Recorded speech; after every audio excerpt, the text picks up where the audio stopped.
Қайырлы күн достар, сіздермен бірге Айгерім. Мен бүгін сіздерге ең қарапайым лечо салатының рецептін ұсынамын.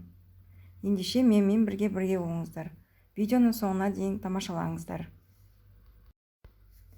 Салатты дайындау үшін біздерге помидор қажет, бұрыш қажет, тәтті бұрыш, сәбіз, пияз, шекер, сарымсақ, тұз және шимек май, яғни шағу майы қажет.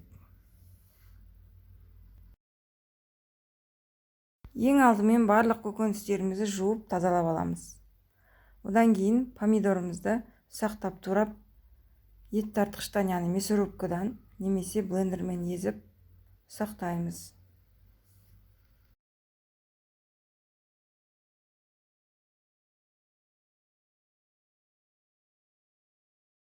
Тартқан помидорымызды үлкен кастрөлге құямыз. Енді тазартылған сарымсағымызды блендерға езіп аламыз. Блендермен езген сарымсағымызды үлкен кастрөлдегі помидорымызға қосамыз.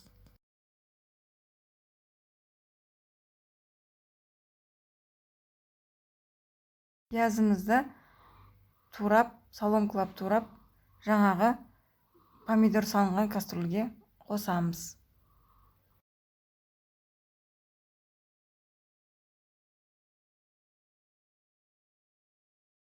Ендігі кезекте сәбізімізді үккіштің үлкен көзіне өткізіп, кастрөлде помидорымызға қосамыз.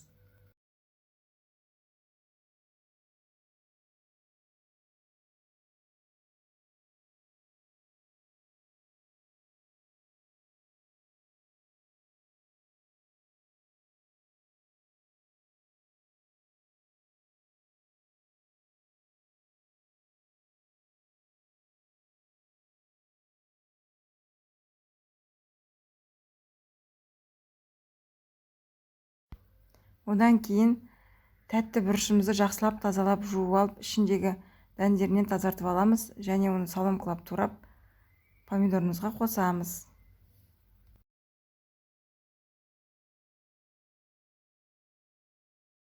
Описаниеде көрсетілген көкөністердің барлық мөлшерін жаңағыдай үккіштен өткізіп, турап, блендерден өткізіп, барлығын қосып болғаннан кейін ең соңында қажетті мөлшерін көрсетіп қойдым описаниеге.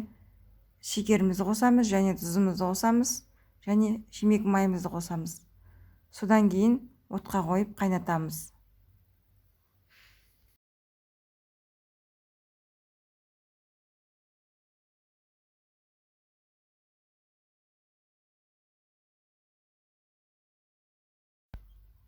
Отта 1,5 сағаттай қайнататын боламыз салатымызды.